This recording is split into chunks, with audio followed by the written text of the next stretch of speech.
Step into the enchanting world of bronze mastery as we unravel the secrets behind strange bronze statues. Join us on a journey through the ancient craft, exploring the hands and minds that breathe life into these captivating sculptures, particularly those hailing from the artistic heart of Greece.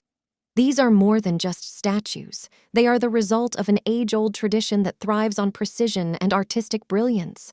Crafted in the land where mythology and art converge, Greek bronze statues are incredible lost works that transcend time, each bearing the mark of a rich cultural heritage. Witness the alchemy of bronze creation, where molten metal transforms into graceful forms.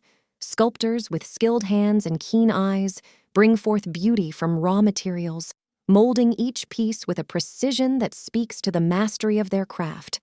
Behold the breathtaking details that adorn these bronze wonders. From mythological deities to timeless symbols, every curve and contour is a testament to the skill and dedication poured into each piece. These statues are not just beautiful, they are invaluable treasures, preserving the spirit of Greek artistry.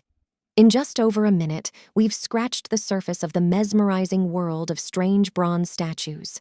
Join the conversation on these incredible works of art that stand as silent witnesses to Greece's cultural legacy. Stay tuned for more explorations into the beauty and value that lie within the heart of bronze craftsmanship. As we conclude this journey, let the bronze statues of Greece inspire a deeper appreciation for the artistry that transcends time. Subscribe for more insights into the incredible world of lost works and artistic mastery. Until next time, keep exploring and discovering the treasures that make our world extraordinary.